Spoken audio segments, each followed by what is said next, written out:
About 20 years into my ministry, something happened that shook me to the very core of who I was. I had been in a very difficult marriage.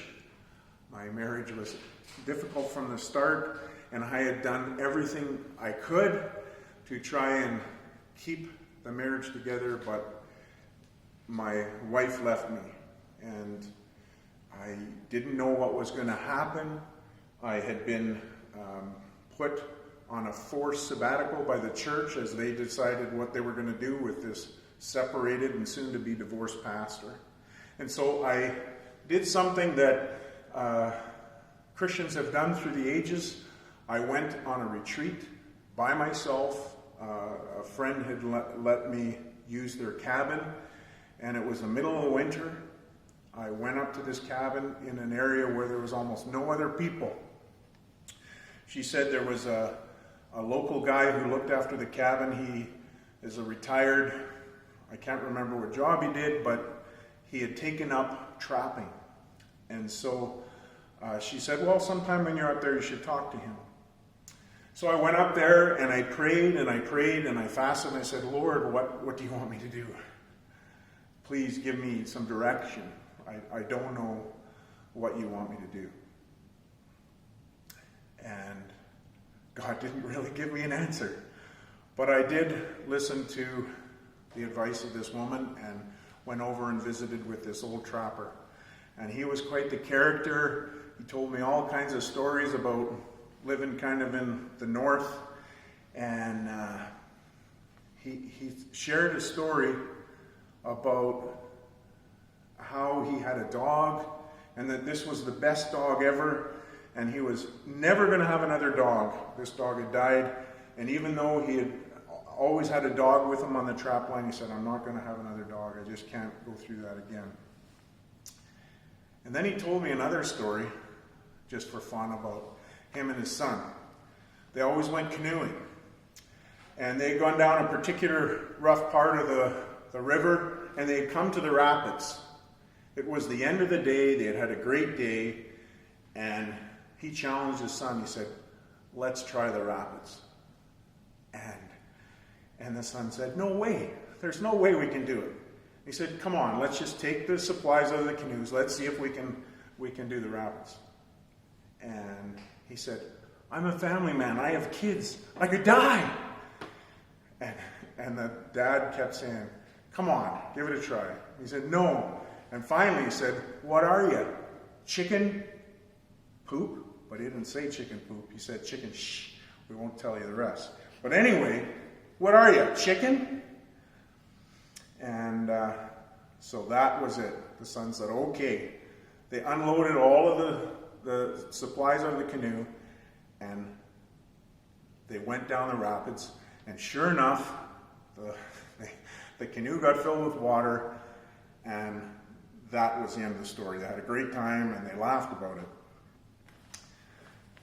My time was coming to an end there. I had to go back, and I kept asking God, you have something for me? You have something for me?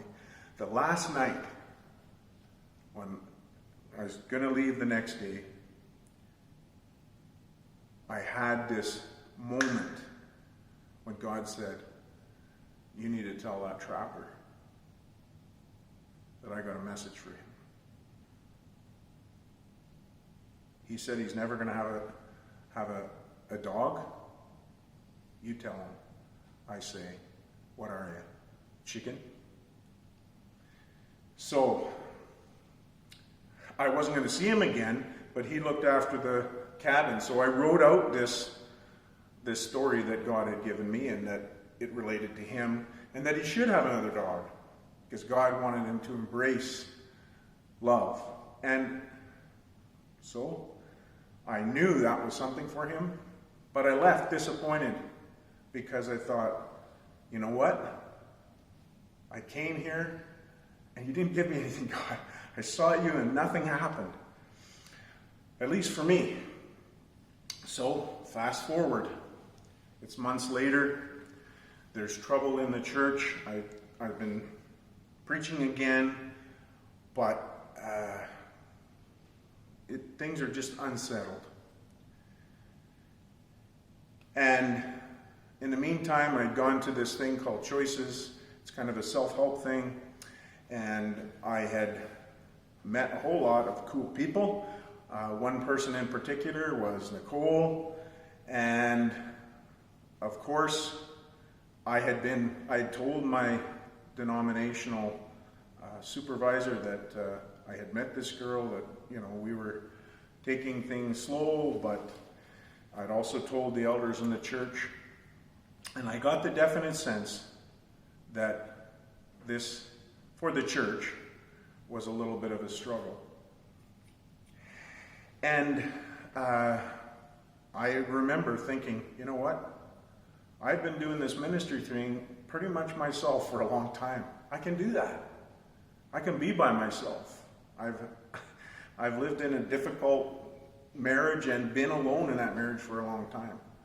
I can just forget about any other relationship, and I can just be a pastor, I can be a dad, and everything will be safe.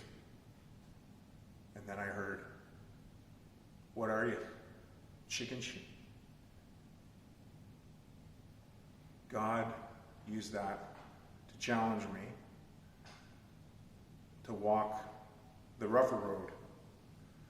And it was rough. And there were rapids. But God was faithful. And I'm so glad that I listened to him that day.